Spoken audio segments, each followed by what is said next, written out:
The chandeliers of Lady Pemberton's ballroom cast their golden light across silk gowns and polished floors,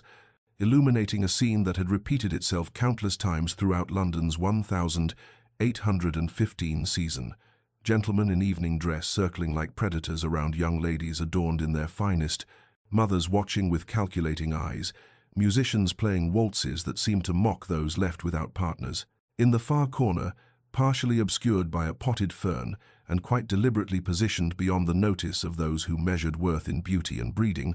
sat Lady Beatrice Thornwood with a volume of Byron's poetry open upon her lap, her fingers tracing the verses as though they might transport her somewhere far from this glittering prison of judgment. She was accustomed to her station here among the wallflowers and forgotten daughters, accustomed to the way eyes slid past her unremarkable form without pause or interest, for she possessed none of the attributes society deemed essential for feminine success. Her hair, a mousy brown that refused all attempts at fashionable arrangement, framed a face marked by freckles that powder could not conceal, and features that were pleasant enough, but entirely forgettable by the exacting standards of the ton. She was unfashionably tall, her figure neither willowy nor voluptuous but simply ordinary, and her dowry, while respectable, was not sufficient to overcome these deficiencies in the marriage market's cruel arithmetic. Yet within her chest beat a heart that felt perhaps too deeply, and behind her unremarkable hazel eyes lived a mind sharp enough to dissect the absurdities of the world that dismissed her, a wit that she kept carefully contained for fear of making herself even less palatable to potential suitors who preferred their wives decorative and docile. She had learned to find solace in literature, in the worlds that opened between the covers of books, in poets who wrote of love and loss and beauty that transcended the merely physical. The strains of a quadrille floated across the ballroom,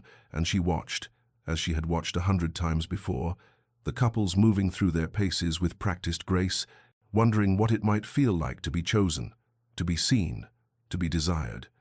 It was then that she heard the voice, deep, cultured, edged with aristocratic arrogance, carrying from the nearby alcove where gentlemen gathered to discuss horses and politics and the relative merits of the season's debutantes. The Duke of Ashford, resplendent in evening attire that emphasized his broad shoulders and commanding height,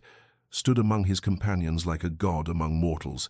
his handsome features arranged in an expression of bored superiority that came naturally to those born to his station. She had observed him throughout the season, as one might observe a comet or eclipse something brilliant and distant and entirely beyond reach. And she had indulged in no foolish fantasies about attracting his notice, for she understood precisely where she stood in society's hierarchy. But now his voice reached her with perfect, devastating clarity as he responded to some question about potential matches. Lady Beatrice Thornwood? Good God, no. The girl is plain and utterly unmarriageable, a tragedy of wasted breeding. One would need to be desperate indeed to consider such a union. The laughter that followed his pronouncement struck her like physical blows, each chuckle from his companions another nail in the coffin of her dignity. The poetry volume slipped from her numb fingers, and she felt something crack inside her chest, something that had been fragile but hopeful, something that had believed, perhaps, one day, someone might see past her ordinary exterior to the person within. She did not cry, she had too much pride for that, but she stood with careful precision, retrieved her book, and walked from the ballroom with her head high and her heart shattered, knowing with absolute certainty that she would never again subject herself to this particular form of torture, that she would withdraw entirely from a society that had made its judgment clear through the careless cruelty of a duke who would never remember this moment or the devastation it wrought. But before our lover's fate is revealed, subscribe so you never miss a chapter of romance and scandal, and tell us in the comments, where are you watching from? Now, let's begin. The weeks that followed her departure from London passed in a blur of rain and restless nights, and Beatrice found herself at last in the familiar embrace of Thornwood Hall, her family's country estate in Derbyshire, where the rolling hills and ancient forests offered sanctuary from the cruelty of society's ballrooms and the echoing memory of words that had carved themselves into her very soul. She had told her parents only that the season had exhausted her, that she required rest and country air, and they had accepted this explanation with the gentle concern of those who loved her but had never quite understood the depths of her interior world. the vast landscapes of thought and feeling that existed behind her unremarkable exterior. Here, surrounded by the books that lined the library walls and the gardens her mother had planted years ago, Beatrice began the slow work of transforming her pain into something resembling purpose, refusing to allow the Duke of Ashford's dismissal to define the boundaries of her existence. She rose each morning with the sun and walked through the village, where the cottagers greeted her with genuine warmth that had nothing to do with her appearance or marriageability, where her worth was measured in kindness rather than beauty, in useful action rather than decorative presence. The village school, a modest building that served the children of farmers and tradesmen, became her particular project, and she spent her afternoons teaching them their letters and numbers, watching their faces light with the same wonder she had felt when books first opened their worlds to her, thinking that perhaps this was a better legacy than any society marriage could offer these young minds. She helped nurture these futures. She helped shape through the gift of literacy and learning. When fever swept through the village as autumn approached, she moved among the sick with the physician, carrying broth and clean linens, sitting through long nights with those who had no one else, her hands gentle on fevered brows, her voice soft with prayers and comfort, and she discovered that being needed was its own form of beauty, that being useful carried its own dignity that no ballroom judgment could diminish. Meanwhile, in London, the Duke of Ashford continued through his days in the thoughtless manner of those accustomed to privilege, his casual cruelty already forgotten among the countless other pronouncements and opinions he delivered with the certainty of one who had never questioned his right to judge,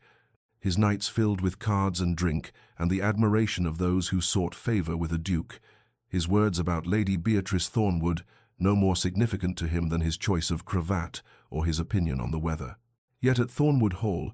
Beatrice's brother Edmund arrived with the fury of a storm, his normally pleasant features hardened with rage as he demanded to know the full details of what had driven his beloved sister from London, and when she finally confessed the whole of it, the overheard conversation, the Duke's pronouncement, the laughter of his companions, Edmund's hand went to his sword with an instinct born of love and protective fury. But Beatrice stayed him with a touch to his arm and eyes that pleaded for peace, telling him that duelling the Duke of Ashford would solve nothing, would only create scandal and confirm society's view that she was indeed unmarriageable, a woman whose family must defend her with violence because her own merits could not speak for themselves. Edmund yielded to her wishes, though his jaw remained tight with suppressed anger,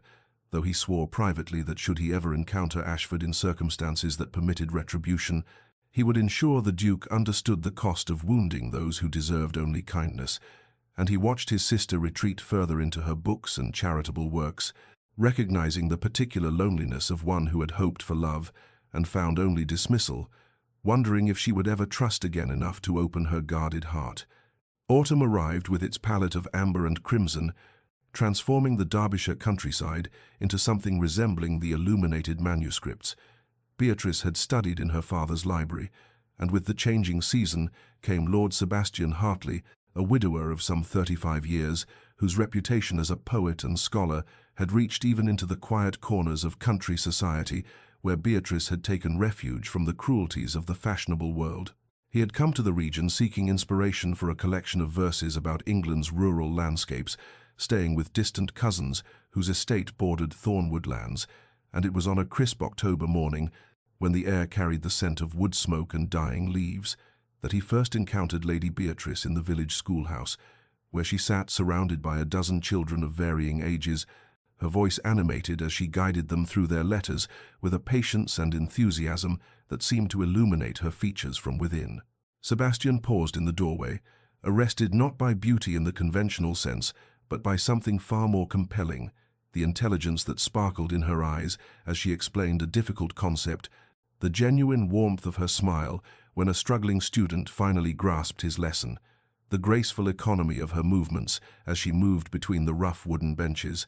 and he found himself thinking that here was a woman society had somehow overlooked, a treasure hidden in plain sight, because those who sought only surface brilliance had never learned to recognize the deeper radiance of a cultivated mind and generous heart. When the lesson concluded and the children scattered homeward with their slates and primers, Sebastian introduced himself with the careful courtesy of one who had learned that grief teaches humility and they fell into conversation about the books that lined the schoolhouse shelves, discovering a shared love for Wordsworth and Coleridge, debating the merits of Pope's formalism against the emotional immediacy of the Romantic poets, their discussion ranging from literature to philosophy to the nature of beauty itself, and Beatrice felt something unfamiliar stirring within her chest, the dangerous, fragile beginning of hope that perhaps not all men measured worth by the standards that had found her wanting. Sebastian observed the way her face became animated when discussing ideas, the way her hands gestured expressively to emphasize a point, the way her laughter emerged unguarded and genuine when he made a particularly apt observation. And he saw what the fashionable world in its blindness had failed to perceive, that her eyes held depths of feeling and intelligence that rendered mere physical beauty a poor and shallow thing, that her smile carried a warmth that could sustain a man through the darkest winters of the soul, that her mind possessed a quickness and breadth that would make her the finest of companions for one who valued conversation over mere decoration. Before taking his leave, he asked with genuine diffidence whether he might call upon her at Thornwood Hall, perhaps to continue their discussion of literature and to seek her recommendations for his research into the regional landscape and customs, and Beatrice found herself agreeing with a hesitancy born of old wounds and newer caution, unused to sincere masculine attention that seemed to value her thoughts rather than merely tolerating them, uncertain whether this interest would prove genuine or whether it would fade as others had when the novelty of her intellectual companionship wore thin, and he remembered that society deemed her plain and unmarriageable. Yet as she walked home through the autumn woods, the leaves crunching beneath her feet and the late afternoon sun slanting through the branches to paint everything in shades of gold, she allowed herself the smallest measure of hope, thinking that perhaps in the country, far from London's ballrooms and cruel judgments, a different kind of story might be possible, one where the qualities she possessed, her mind, her heart, her capacity for genuine feeling, might be valued above the superficial attributes she had always lacked. And for the first time since that devastating night, when the Duke of Ashford's words had shattered her fragile confidence, she permitted herself to wonder whether someone might see her not as plain or unmarriageable, but simply as Beatrice, whole and worthy, exactly as she was. Sebastian's courtship unfolded with the quiet deliberation of a man who had known love and loss and understood that hearts, particularly wounded ones, required patience and gentleness rather than grand gestures or passionate declarations that might overwhelm before trust had been established. He arrived at Thornwood Hall 3 days after their initial meeting, bearing not flowers but a first edition of Coleridge's latest work, wrapped in plain paper and presented with the simple observation that he had thought she might appreciate it, and Beatrice found herself touched by this evidence that he had listened during their conversation, that he remembered her expressed admiration for the poet's exploration of imagination and nature. Their visit settled into a pattern as autumn deepened, long walks through the beech woods where the golden leaves created a canopy of light above them,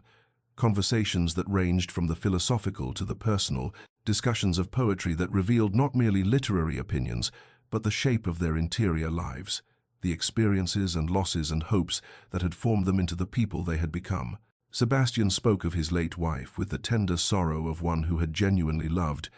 explaining that her death in childbirth had left him hollow for years, until he discovered that immersing himself in poetry and study could transmute grief into something resembling purpose, and Beatrice recognized in his story an echo of her own transformation, her own attempt to fashion meaning from pain. He brought her wildflowers gathered from the hedgerows, nothing cultivated or expensive, just the simple beauty of hawthorn berries and late-blooming asters, and she pressed them between the pages of her books, marking the slow progress of a courtship that felt unlike anything she had imagined during those long London seasons when she had watched other girls receive roses and compliments while she remained invisible. When they discussed ideas, Sebastian never condescended or simplified, never treated her intellect as charming or unusual, but engaged with her thoughts as he would those of any respected colleague, debating with passion when they disagreed, conceding points when her arguments proved stronger,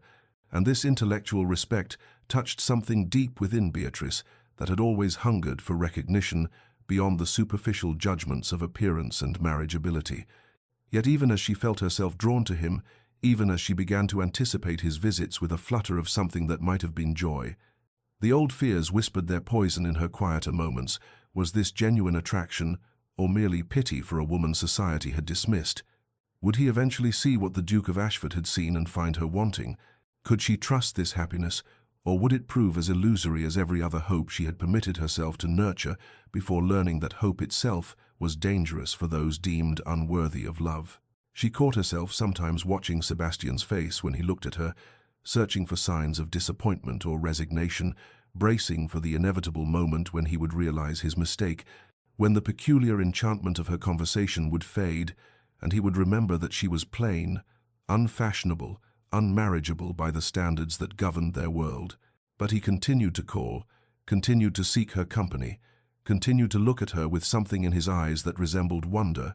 and slowly, carefully, like a creature emerging from long hibernation, Beatrice felt the walls around her heart begin to crumble, felt herself beginning to believe in the possibility that perhaps, in this quiet corner of Derbyshire, far from London's cruel ballrooms, she might be seen and valued for exactly who she was. News of Lord Sebastian Hartley's courtship of Lady Beatrice Thornwood travelled with the peculiar velocity that gossip always achieves in the interconnected web of English society,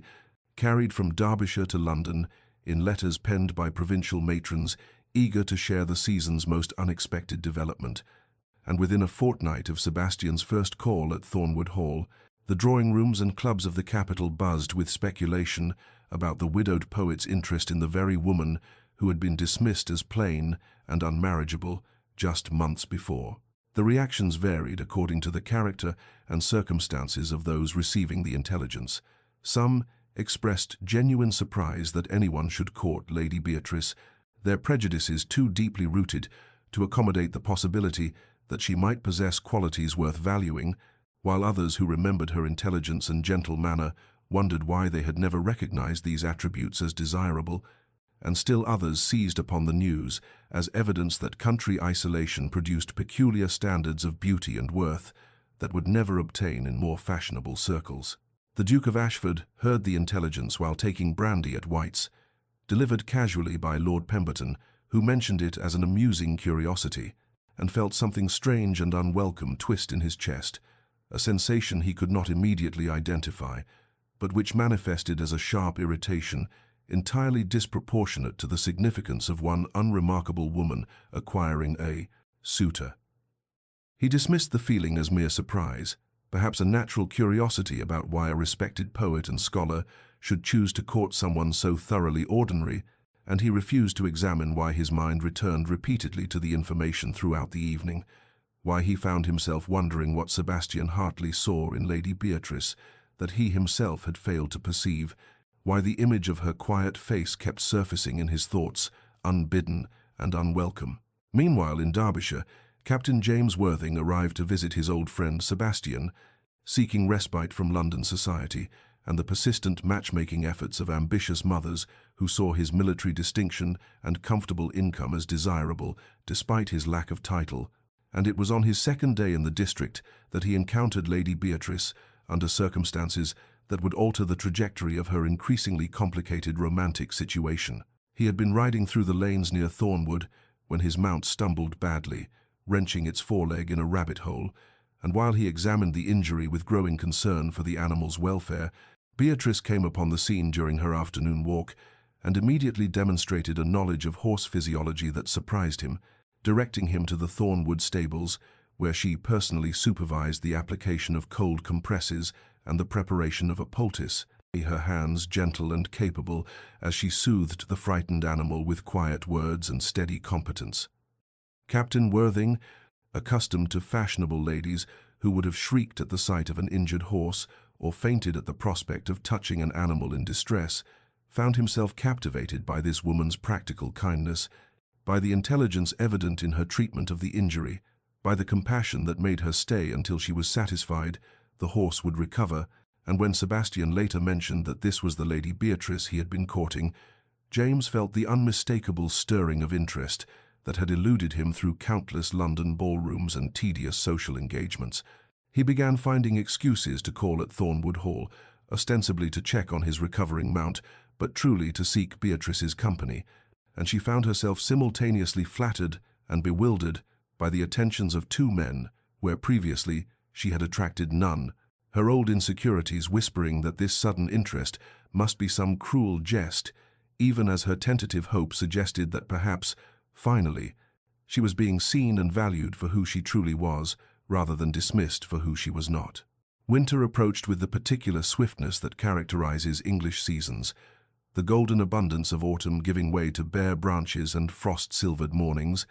and it was during the first week of December that Mr. Nicholas Chambers arrived in Derbyshire, seeking inspiration for a series of landscape paintings he had been commissioned to create for a wealthy patron's country house. He was young, perhaps 25, with the romantic appearance that society expected of artists, dark, curling hair that he wore slightly longer than fashion dictated, expressive hands stained with traces of paint that no amount of scrubbing could entirely remove, and an intensity of observation that made those around him feel simultaneously seen and studied, as though he perceived depths and dimensions invisible to ordinary vision. It was by chance that he encountered Lady Beatrice on a cold morning when she stood in the Thornwood Gardens, scattering seeds for the winter birds, her breath forming clouds in the frigid air, her movements economical and practiced as she ensured that the robins and finches and sparrows would have sustenance through the lean months, and Nicholas found himself arrested by the scene, not merely by its picturesque quality, though the composition of woman and birds and frost-touched evergreens possessed an undeniable aesthetic appeal, but by something in her bearing, a quality of focused attention and gentle purpose that suggested character worth capturing on canvas. He approached with the peculiar boldness of artists who see the world as material for their craft, introducing himself and asking, with more directness than strict propriety permitted, whether she would consent to sit for her portrait, explaining that he wished to capture not landscape alone, but the essential character of this place and its people, and something in her face, the intelligence in her grey eyes, the grace in her movements as she turned toward him, the warmth of her smile despite the cold, convinced him that she embodied precisely what he sought to immortalize. Beatrice, startled by this request from a stranger, felt the familiar warring impulses of her wounded heart, the part that whispered he must be mocking her, that no artist would genuinely wish to paint someone society deemed plain, and the newer, more fragile hope that perhaps he saw something worth capturing, something that Sebastian and James had also perceived and valued. She agreed tentatively, and Nicholas began what would become his most ambitious work, spending hours sketching her in various attitudes, reading by the library fire, walking through the winter gardens, seated at the pianoforte, though she played indifferently, and with each session he grew more convinced that he had discovered a subject of remarkable depth, telling her with an artist's passionate certainty that beauty resided not in the conventional arrangement of features, but in the animation of intelligence, the evidence of kindness, the authenticity of a soul uncorrupted by vanity or pretense. Within a fortnight, the village and surrounding county hummed with gossip about Lady Beatrice's three suitors. The poet, the captain, and now the artist and letters flew to London, describing the remarkable transformation of her prospects, the unprecedented situation of a woman dismissed as unmarriageable, now possessing an abundance of admirers, and society struggled to reconcile this intelligence with their established judgments, some suggesting that country isolation produced peculiar standards, while others began to wonder whether they had been wrong in their initial assessment, whether there existed qualities of value that their superficial scrutiny had failed to perceive. The Duke of Ashford found himself in the unprecedented and unwelcome position of being unable to direct his own thoughts, discovering that his mind returned with obsessive regularity to the matter of Lady Beatrice Thornwood and her accumulating suitors, despite his repeated attempts to dismiss the subject as beneath his notice and irrelevant to his own concerns. He told himself that his interest was merely idle curiosity, the natural reaction of any observer to a situation so peculiar as to border on the absurd that a woman he had dismissed as plain and unmarriageable should suddenly acquire not one but three admirers, suggested either a collective madness among the gentlemen of Derbyshire or some quality he had failed to perceive, and surely it was reasonable to wonder which explanation obtained. Yet this rationalization satisfied him less each day, and he found his irritation growing whenever fresh intelligence arrived from the north, carried in letters read aloud at his club by men who found the situation vastly entertaining, who speculated about what Lord Sebastian or Captain Worthing or Mr. Chambers saw in Lady Beatrice, who wondered whether country isolation truly did produce such radically different standards of feminine appeal. His friends noticed his distraction, the way his jaw tightened when her name was mentioned, the manner in which he withdrew into brooding silence when the conversation turned to her multiple suitors, and Lord Pemberton, who possessed both keen observation and a talent for provocation, remarked with studied casualness that it was remarkable how the plain and unmarriageable Lady Beatrice had transformed into Derbyshire's most sought-after prize. And wasn't it ironic that the very woman Ashford had declared a tragedy of wasted breeding now had 3 honourable gentlemen competing for her hand? The observation struck like a blade between his ribs, and Ashford felt something he had never before experienced in his privileged, admired existence, the bitter taste of regret, the uncomfortable recognition that he had perhaps been wrong, that he had dismissed something of value through blindness born of arrogance and society's shallow standards. He attempted to remember Lady Beatrice as she had appeared that night in the ballroom, tried to recall what he had seen that prompted such cruel assessment, but the memory had grown hazy, and what emerged instead were fragments he had not consciously registered. At the time, the intelligence evident in her face as she read, the grace of her posture despite her unfashionable height, and the way servants had smiled at her with genuine warmth, suggesting she treated them with kindness. Meanwhile, in Derbyshire, Beatrice struggled with an abundance that felt as disorienting as scarcity had once felt painful, wondering how she had transformed from a woman no one wanted into someone 3 worthy men claimed to admire, and whether this transformation was genuine or whether she was somehow deceiving them, whether they truly saw her or whether they saw some imagined version that would eventually disappoint them as reality intruded. She found herself paralyzed by choice after years of having no choices at all, uncertain which suitor's affection was deepest or truest, fearful that selecting one would reveal her judgment as flawed, that eventual disappointment would prove she had been right all along to believe herself unmarriageable, that this strange season of attention was an aberration that could not possibly last. Sebastian chose a morning in late January for his proposal, when the world lay frozen beneath a crystalline layer of ice that transformed familiar landscapes into something ethereal and strange, and he asked Beatrice to walk with him through the woods behind Thornwood House, where bare branches caught the pale sunlight and scattered it in fragments across the snow-covered path. They walked in companionable silence for a time, their breath forming clouds in the frigid air, until they reached a small clearing where a frozen stream created a natural mirror reflecting the winter sky, and there he stopped, turning to face her with an expression of such gentle earnestness that Beatrice felt her heart contract with something between hope and fear. He spoke of how their acquaintance had transformed his understanding of what marriage might be, how he had thought himself content with solitude after losing his first wife, until meeting someone who reminded him that partnership could be not merely pleasant, but profound, and that true companionship resided in the meeting of minds and hearts rather than in superficial attractions or social convenience. He offered her not passion or grand romance, but something perhaps more valuable: respect, intellectual equality, a shared life built on genuine affection and common purpose, and he asked with quiet sincerity whether she would consider becoming his wife, creating together the kind of union that honored both their natures. Beatrice, standing in the frozen clearing with this kind, thoughtful man, offering her everything she had believed herself unworthy of receiving, felt tears gathering in her eyes as she asked him for time to consider his proposal, needing space to untangle gratitude from genuine affection, to determine whether her feelings ran deep enough to sustain a lifetime. Sebastian accepted her request with the same grace that characterized all his actions, telling her there was no urgency, that a decision of such magnitude deserved careful contemplation. That same week brought Captain Worthing to her door with his own declaration, speaking with military directness about the courage and strength he perceived in her character, qualities he valued more than beauty or fortune, and asking whether she might consider him as a potential husband, offering protection, devotion,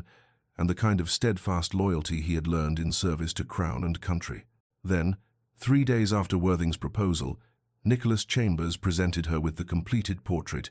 and Beatrice stood before the canvas in stunned silence.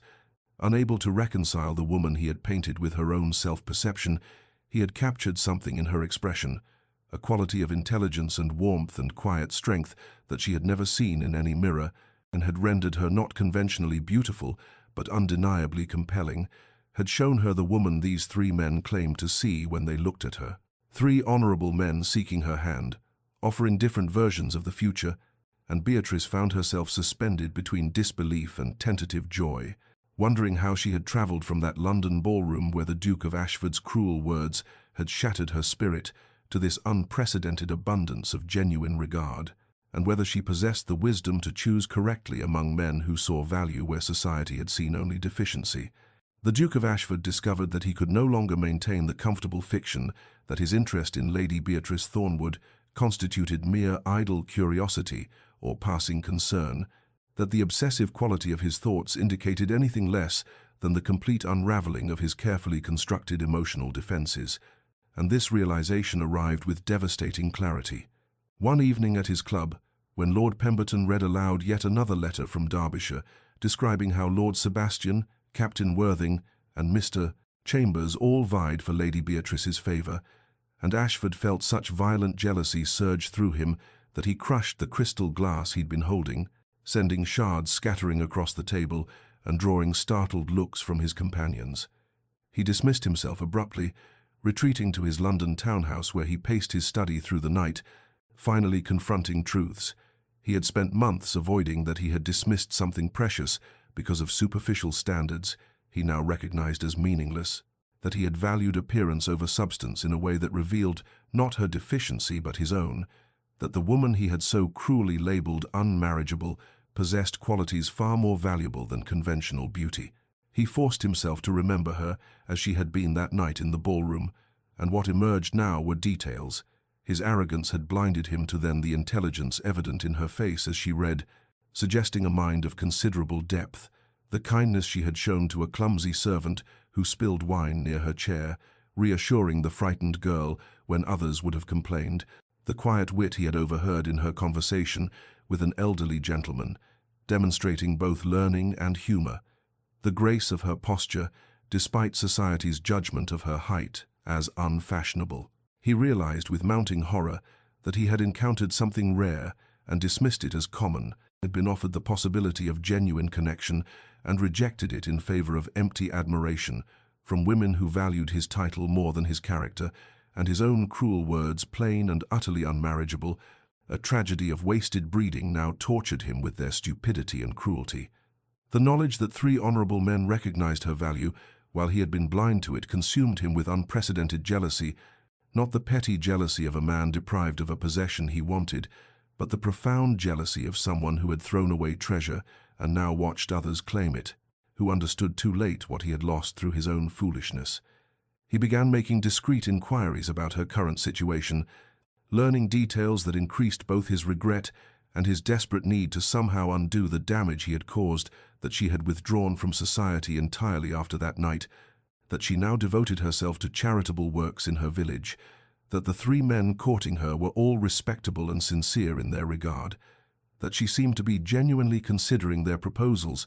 The decision formed in torment and certainty he had to see her, had to offer the apology she deserved, even if she rejected it, had to attempt to win what he had so callously discarded, even though he had no right to ask and less reason to hope, because the alternative was spending the rest of his life knowing he had destroyed his own chance at something real through arrogance and shallow judgment. Spring arrived with the kind of suddenness that transforms English landscapes overnight, bringing warmth that melted winter's remnants and coaxed crocuses from cold earth,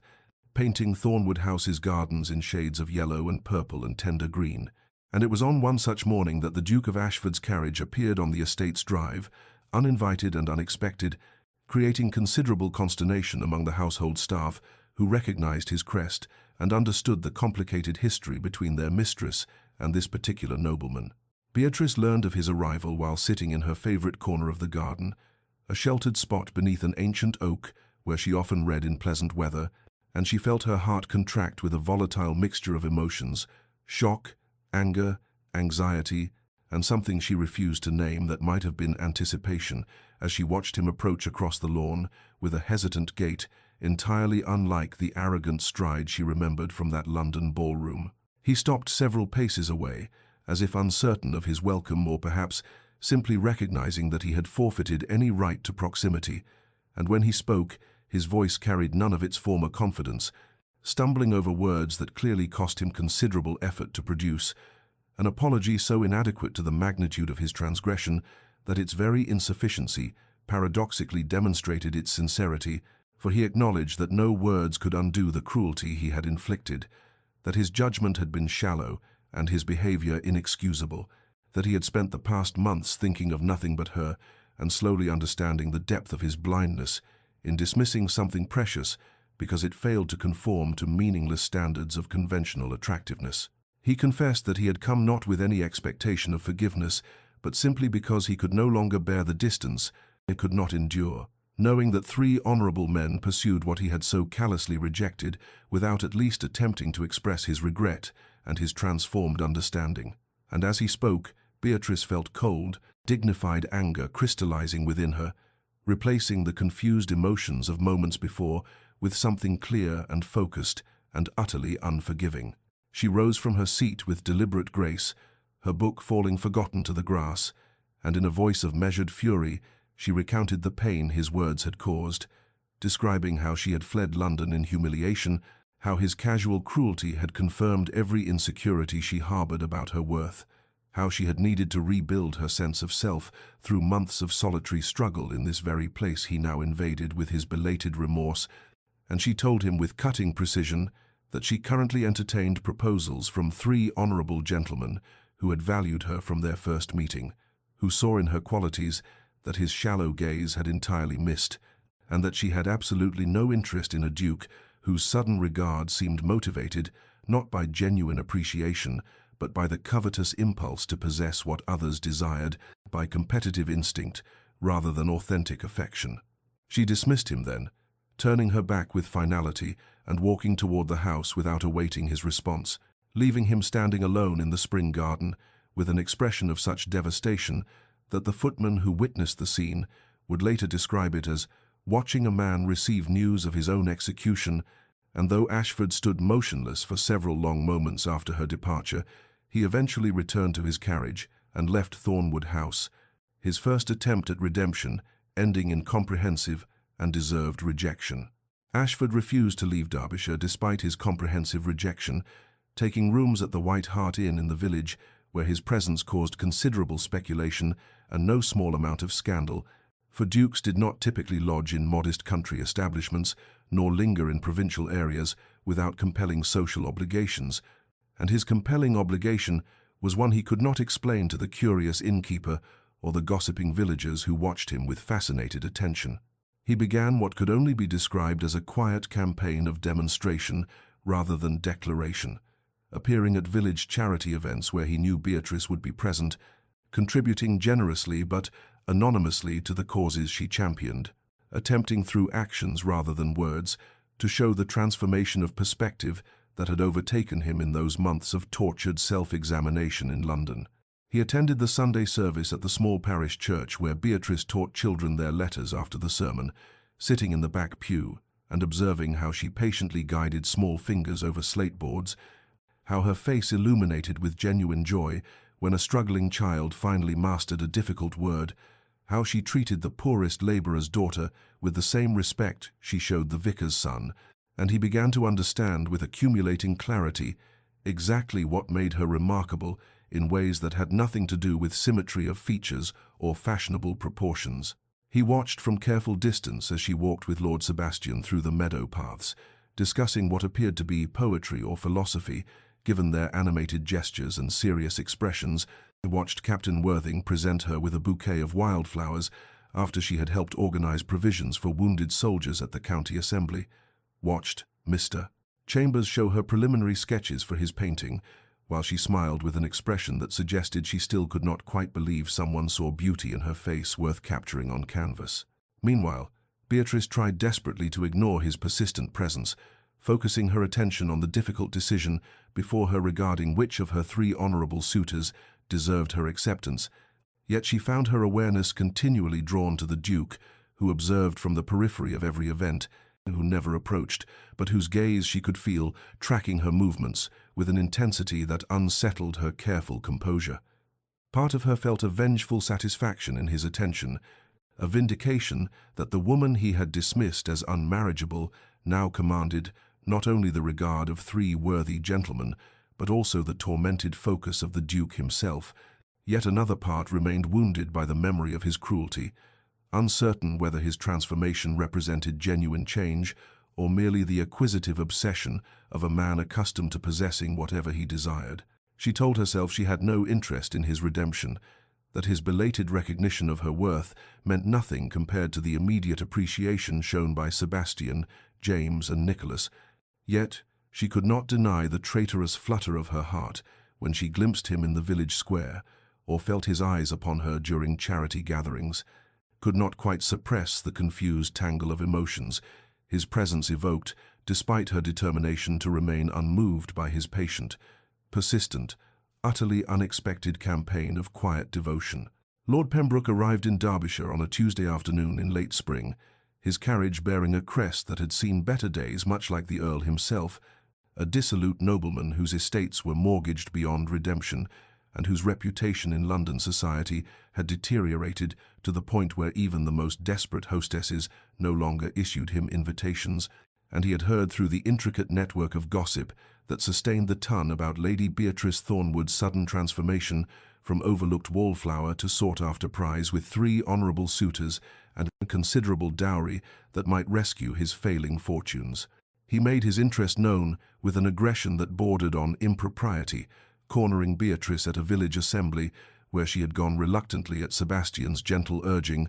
pressing too close and speaking with a familiarity entirely unwarranted by their brief acquaintance, his breath carrying the sour taint of wine, and his eyes assessing her with a mercenary calculation that made her skin crawl with instinctive revulsion. Sebastian intervened with the quiet authority of a gentleman defending a lady's honour, requesting politely but firmly that Pembroke step away and afford Lady Beatrice appropriate distance, but the dissolute Earl responded with sneering contempt, his voice carrying across the assembly room as he questioned what desperate circumstances would drive multiple men to pursue such an unremarkable specimen, calling Beatrice plain in terms far cruder than even Ashford's original dismissal, and suggesting that her suitors must be motivated by financial considerations rather than any genuine attraction to a woman so singularly lacking physical appeal. The assembled company gasped at this public insult, Sebastian's face flushing with anger as he stepped forward to deliver what would clearly be a physical response to such intolerable rudeness. But before he could act, the Duke of Ashford moved with startling speed from his position near the refreshment table, where he had been observing the evening's proceedings with his usual careful attention, interposing himself between Sebastian and Pembroke, and addressing the latter in a voice of glacial fury that cut through the shocked silence like a blade through silk. He challenged Pembroke formally and immediately, his words precise and uncompromising, as he demanded satisfaction for the unforgivable insult delivered to Lady Beatrice, and though Pembroke attempted to laugh off the challenge with blustering bravado, the steel in Ashford's eyes and the absolute certainty in his bearing made clear that this was not a matter subject to negotiation or dismissal. They met at dawn the following morning in a secluded meadow beyond the village boundaries, Sebastian and Captain Worthing serving as witnesses despite their complicated positions as Beatrice's suitors, and when the pistols fired, Ashford's shot struck Pembroke's shoulder with deliberate precision, wounding but not killing, delivering both punishment and warning before the defeated Earl was helped from the field by his trembling second, later departing Derbyshire that same afternoon with his tail between his legs and his pursuit of Lady Beatrice permanently abandoned. The village erupted in shocked speculation about a duke fighting a duel over a lady he had publicly scorned months earlier, the irony not lost on anyone who remembered or had heard tales of his original cruel assessment, and Beatrice found herself in a state of profound confusion about Ashford's motivations, unable to reconcile the man who had wounded her so deeply with this fierce champion who had literally shed blood in defense of her honor,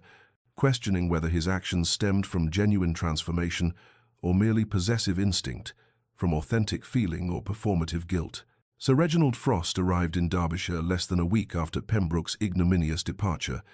A rake of the worst variety whose handsome face and silver tongue had ruined more than one innocent young woman, and whose presence in any respectable gathering was tolerated only because his family connections remained impeccable despite his personal dissolution, and he began immediately spreading rumors throughout the county with the deliberate malice of a man who took pleasure in destroying reputations for his own entertainment, suggesting in drawing rooms and at card tables that Lady Beatrice's sudden acquisition of multiple suitors indicated something improper in her character,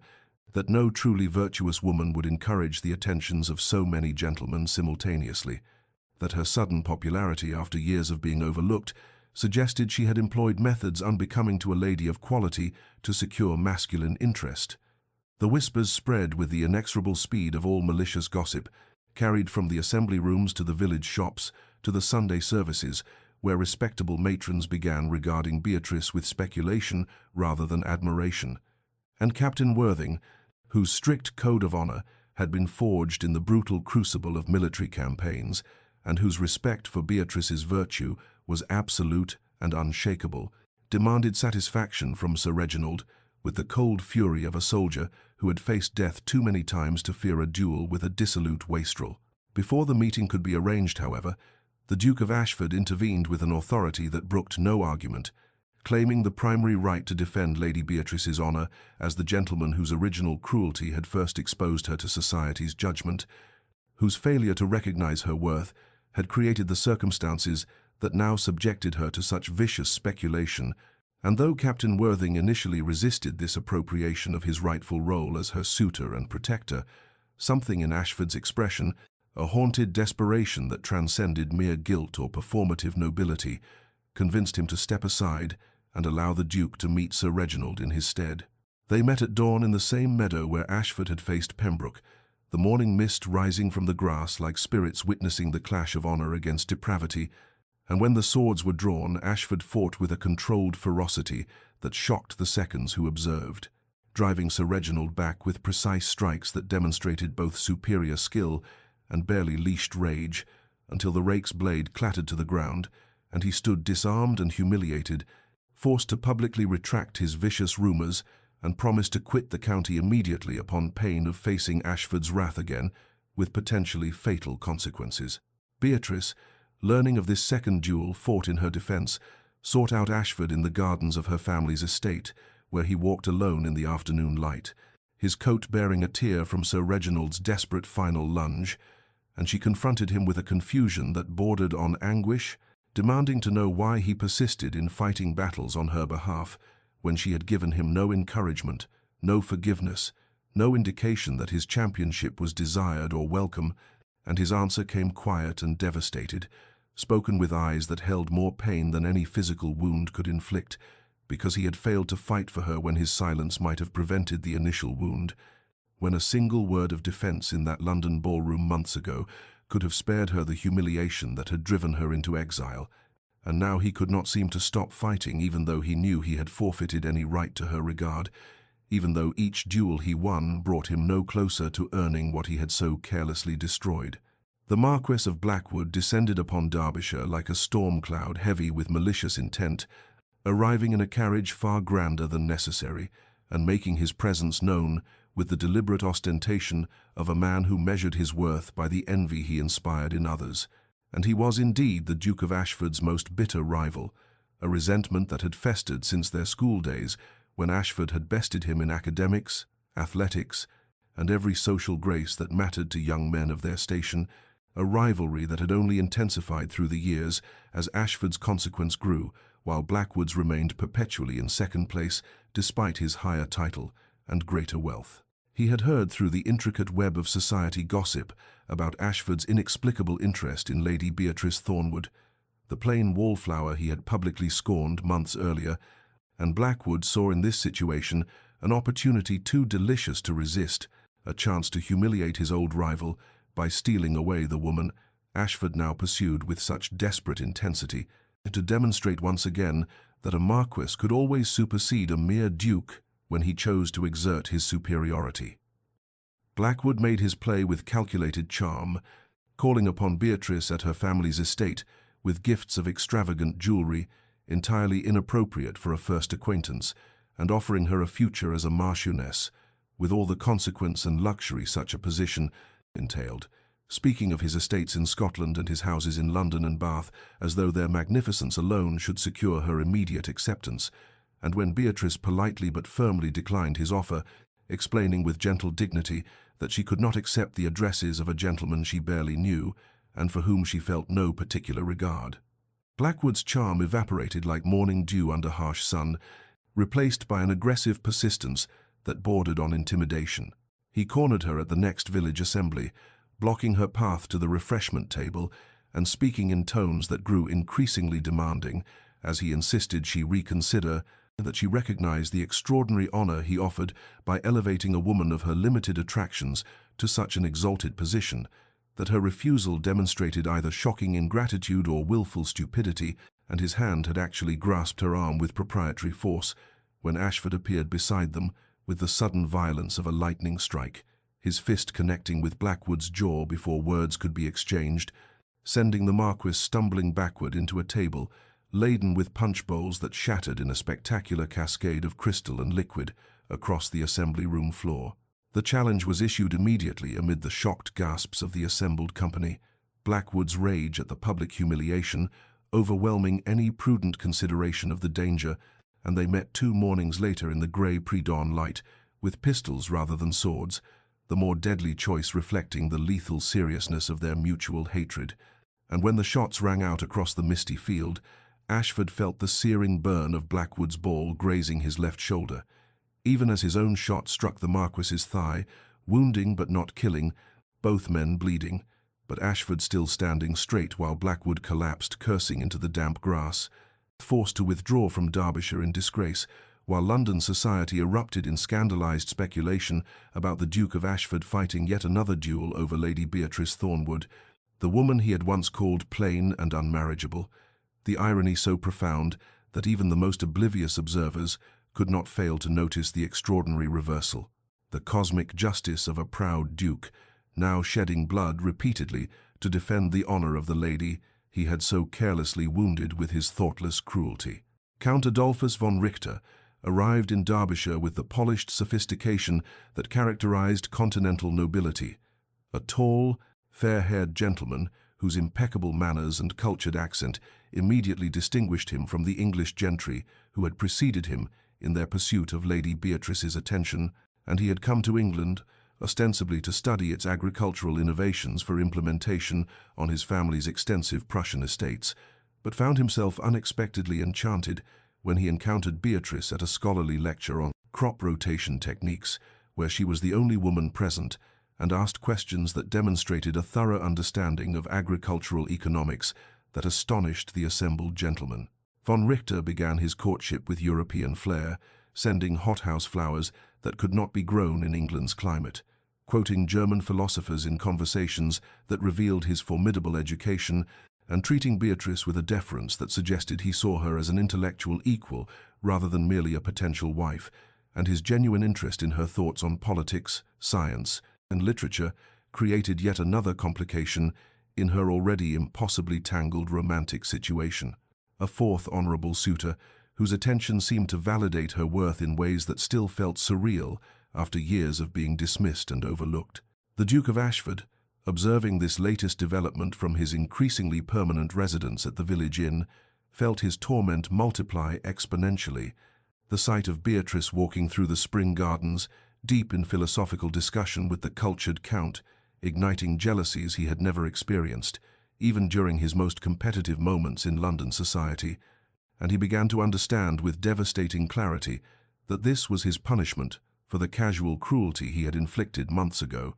to watch other men recognize and cherish what he had been too blind and arrogant to see until it was irretrievably beyond his reach. The crisis came during an evening gathering at the home of a local baronet, when von Richter, warmed by excellent wine and the admiration of his English hosts, made what he likely intended as a sophisticated compliment, but which emerged as a subtly disparaging observation about English women's lack of intellectual cultivation compared to their continental counterparts, suggesting with elegant condescension that ladies of the German courts engaged in philosophical discourse that would quite overwhelm the more domestically focused English gentlewomen, and though he did not mention Beatrice specifically, the implication that she represented an unusual exception to her countrywomen's general inadequacy hung in the air like smoke from a pistol shot. Ashford challenged him before the words had fully settled, his fury at this veiled insult to Beatrice overriding any diplomatic consideration for von Richter's foreign status or the potential international complications such a duel might create, and they met at dawn in a meadow, now becoming distressingly familiar, as the site of Ashford's defence of Beatrice's honour. The fourth such meeting in as many months, and when the swords clashed, Ashford fought with a desperate intensity that bordered on reckless, sustaining a deep cut along his right forearm that bled profusely, even as he pressed his attack until von Richter, recognizing that the Duke would not yield regardless of injury, formally apologized for any offense his words had caused and agreed to withdraw both his implied criticism and his suit for Lady Beatrice's hand. Beatrice, learning of this fourth duel from her increasingly concerned brother Edmund, began finally to perceive the pattern emerging from Ashford's repeated combats, understanding that this was not performance or guilt-driven penance, but something deeper and more genuine. A protection offered not because he expected reward, but because he could not bear to allow anyone, regardless of their intentions or station, to diminish or disparage her in even the most subtle ways, and she felt something shift in her heart, despite her determined resistance, a reluctant recognition that the man fighting and bleeding for her honor bore little resemblance to the arrogant Duke, who had wounded her so carelessly in that London ballroom that now seemed to belong to another lifetime entirely. Mr. Aldous Kent arrived in Derbyshire with the calculated purpose of a businessman evaluating an investment opportunity, a wealthy merchant who had made his considerable fortune in manufacturing and trade, and now sought what money alone could never purchase, the respectability and social elevation that came only through marriage into the aristocracy, and he had heard through commercial channels that intersected occasionally with society gossip about Lady Beatrice Thornwood, a gentlewoman of impeccable breeding, whose sudden popularity among suitors suggested she might be practical enough to consider an arrangement that would benefit them both without the complications of romantic sentiment. He presented himself at her family's estate with the directness of a man accustomed to negotiating contracts, offering Beatrice a proposition so coldly transactional it took her breath away: marriage in name only, separate establishments,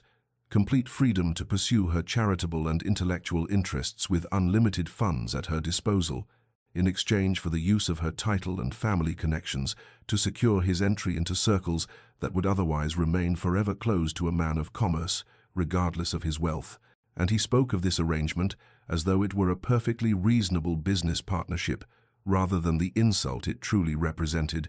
as though she were a commodity to be acquired, rather than a woman deserving of genuine affection and respect.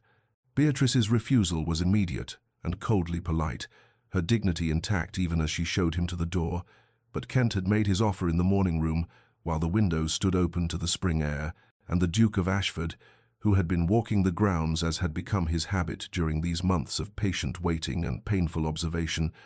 heard every calculated word of Kent's mercenary proposal and felt something inside him snap with the violence of a tree branch breaking under winter ice. He was through the window before conscious thought could intervene, his hands closing around Kent's collar and dragging the merchant toward the garden with murderous intent, demanding satisfaction for an insult so profound it transcended even the previous affronts that had led to 4 already fought duels. And Kent, recognizing belatedly that he had miscalculated catastrophically in offering such a cold arrangement to a lady who inspired this level of protective fury, stammered acceptance of the challenge, while already plotting how to leave the county before dawn, could require him to actually face Ashford's pistol. But Beatrice, watching Ashford's rage transform his handsome features into something almost frightening in its intensity, understanding suddenly that he was moments away from either killing Kent or being killed himself in the reckless state that currently possessed him, did something she had never done before. She stepped directly between them, her small frame creating a physical barrier that Ashford could not move without moving her, and she demanded, in a voice that shook with emotion, that they stop this madness immediately, that no more blood be shed over words spoken by fools and fortune hunters, that she could not bear to watch another duel, fought nominally in her defense when she had never asked for such protection, and increasingly could not distinguish whether these fights arose from guilt, obsession, or something deeper and more genuine that terrified her to contemplate. Ashford released Kent, who fled with undignified haste, and turned to face Beatrice, with eyes that held such raw anguish she felt her carefully maintained emotional distance finally, irrevocably crumble, and when she asked him the question that had haunted her through all these months, whether he fought from guilt over his past cruelty, or from genuine feeling that might justify the risk he took repeatedly with his life and honor, he broke entirely, his confession pouring out like blood from a mortal wound, admitting that he loved her with a desperation that consumed his every waking thought, and that he had loved her since the terrible moment. He began reviewing every memory of her and seeing with devastating clarity all that his arrogance and superficiality had blinded him to, that he expected nothing from her and deserved even less, but could not stop himself from fighting for her honor, because no one had fought for her when his cruel words had wounded her so deeply, and he would spend the rest of his life trying to prove himself worthy of even her forgiveness if she would allow it, though he had no right to ask even that small mercy from her. Beatrice stood at her bedroom window in the hours after Ashford's devastating confession, watching the spring dawn break over the Derbyshire hills with eyes that had not closed in sleep. Her mind, a tempest of conflicting emotions that refused to settle into any coherent pattern of understanding, and she found herself caught between the girl who had been so cruelly wounded in that London ballroom and the woman who had just watched a duke bleed from his fourth combat injury, sustained in defense of her honor, between justified anger at past cruelty and reluctant recognition of present transformation, between the safety of maintaining her emotional distance and the terrifying possibility of trusting someone who had already proven himself capable of inflicting deep wounds. 3 honorable suitors still waited patiently for her answer to their proposals. Sebastian with his gentle poetry and understanding heart, Captain Worthing with his steady courage and respectful admiration, Nicholas with his artist's perception of beauty others had missed, and yet she could not deny that her thoughts returned obsessively to the man who had no right to her consideration, the Duke who had dismissed her as plain and unmarriageable, and then proceeded to fight 5 duels against anyone who dared echo his own cruel assessment or offer her arrangements that fell short of the genuine devotion he claimed she deserved. Her brother Edmund found her there as morning light filled the room, and when she turned to him with questions she could barely articulate. He sat beside her and revealed what he had kept secret at Ashford's explicit request, that the Duke had been privately funding the village school, where Beatrice taught, the hospital where she tended the sick, every charitable project she had undertaken to transform her pain into purpose, asking for no recognition or acknowledgement, simply ensuring that the work she valued could continue and expand beyond what her own resources could support. This evidence of transformation, of a man who had learned to value what truly mattered, rather than the superficial standards that had once governed his judgments, shook something loose in Beatrice's carefully maintained defenses, and she asked her brother the question that terrified her most: could people truly change? Or did they simply become better at hiding their fundamental nature? And was Ashford's love genuine devotion, or merely the possessive obsession of a man who could not bear to lose what he had carelessly discarded? Edmund, who had observed Ashford's patient campaign over these months with the protective scrutiny of a brother who would not allow his sister to be wounded again, spoke with careful honesty about what he had witnessed: a genuine humility replacing former arrogance, a willingness to serve without recognition replacing the need for admiration, a protection offered not as performance but as instinct, and most tellingly, a love that asked for nothing in return, that fought for her honor even when she had explicitly rejected him, that bled for her dignity even when she offered him no encouragement. Beatrice spent the following days in anguished contemplation, walking the gardens where Ashford had first apologized and later nearly killed a man for offering her a loveless arrangement, trying to understand her own heart beneath the layers of protective anger and lingering hurt, and she began to recognize with reluctant clarity that somewhere in the months since that spring confrontation she had fallen in love, not with the arrogant Duke who had wounded her, but with the transformed man who had learned to see true value, who had been willing to fight and bleed repeatedly to defend what he had once been too blind to recognize, And this realization brought not joy but terror, because loving him meant trusting him with the power to wound her again, meant choosing courage over the safety of sustained anger, meant believing in transformation, despite every reasonable doubt that whispered warnings about the impossibility of fundamental change in human nature. Beatrice knew with the clarity that comes only from painful self-honesty that she could not in good conscience accept any proposal while her heart remained divided and confused, and so she requested private audiences with each of her 3 honourable suitors, beginning with Lord Sebastian Hartley, who received her in the library where they had spent so many pleasant hours discussing literature and philosophy, and when she spoke to him with trembling voice about her uncertainty and confusion, about feelings that pulled her in directions she had not anticipated and could not fully explain, he listened with the patient kindness that had first drawn her to him, and then said something that shattered her careful composure. He had known for weeks that her heart was not entirely his to claim, had seen it in the way her eyes followed the Duke of Ashford during village gatherings, even when she pretended indifference, had recognized in her defensive anger toward Ashford the particular intensity that comes only from caring too much rather than too little, and while this knowledge brought him genuine sorrow, because he had come to love her truly and deeply, he would not trap her in a marriage where part of her heart belonged elsewhere, for she deserved the wholeness of love rather than the comfortable companionship he could offer. Captain James Worthing received her confession with the steady courage of a man who had faced death on battlefields and survived, listening, as she explained, with halting words that she held him in highest esteem and deepest respect, but could not offer him the uncomplicated devotion he deserved, and he took her hand with gentle firmness and told her that he had suspected as much when he observed her reaction to Ashford's duels, the particular quality of fear in her eyes that spoke of caring despite herself, and while he had hoped that respect and compatible temperaments might be enough foundation for happiness, he recognized that she needed more than comfortable affection, and needed the passionate intensity of love that transformed and challenged and demanded courage, and he withdrew his suit with dignity and tact and friendship offered for whatever future she chose. Nicholas Chambers, the artist who had painted her portrait and captured beauty she had never seen in herself,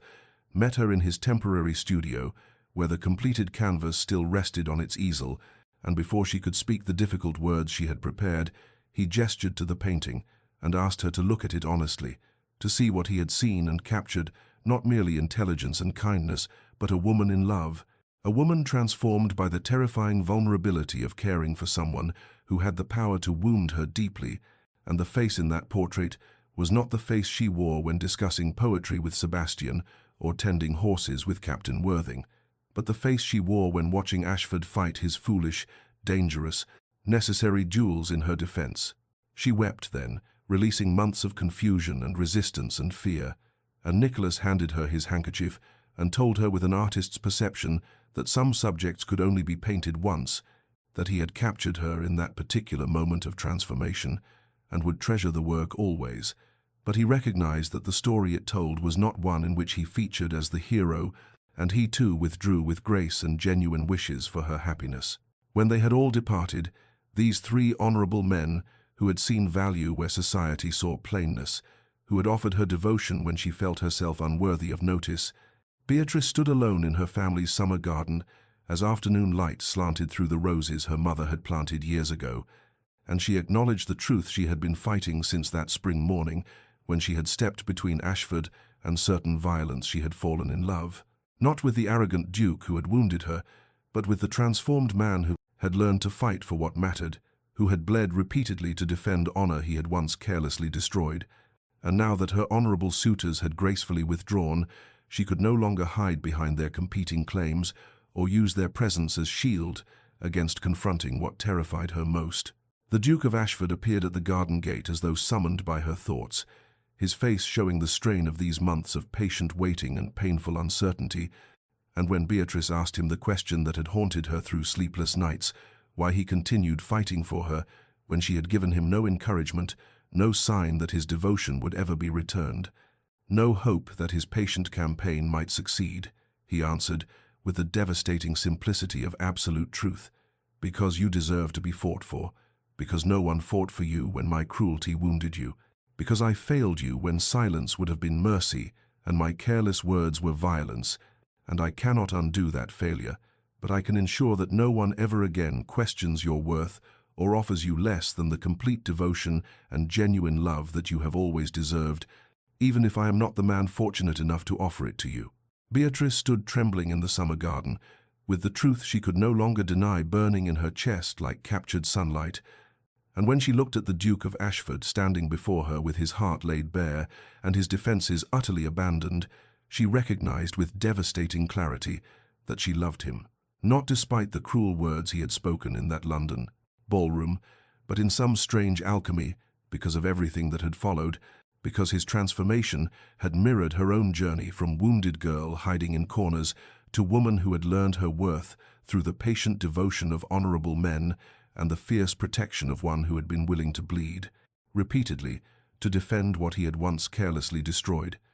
And this recognition brought not joy but terror, because loving him meant surrendering the protective anger that had sustained her through months of confusion, meant choosing courage over the safety of sustained resentment, meant believing that people could fundamentally change when every reasonable doubt whispered warnings about the foolishness of trusting someone who had already proven himself capable of inflicting deep wounds. She spoke then with voice that shook but did not break, telling him that she had spent these months fighting against the truth of her own heart, that she had watched him fight 5 duels and bleed from 4 wounds and endure her coldness and rejection with patience that should have been impossible for a man of his pride and position, and somewhere in that terrible, beautiful process of watching his transformation, she had fallen in love, not with the arrogant duke who had dismissed her as plain and unmarriageable, but with the man who had learned to see true value, who had funded her charitable works in secret, who had fought for her honor when he had no reasonable hope that his devotion would ever be returned. Ashford listened with expression that shifted from hope to wonder, to something very like fear, and when she finished speaking, he asked the question that mattered most: could she truly forgive him for the cruelty of those first words? Could she trust him with her heart when he had proven himself capable of such casual destruction? And did she love him for himself, or merely for the man he had tried to become to earn her regard? Beatrice moved closer to him in the garden, where roses bloomed in the summer heat, and replied with honesty that cost her every remaining defense that, yes, she loved him, but more than that, she loved what they had both become. Through this painful process she had learned her worth through the recognition of men who saw past society's shallow standards,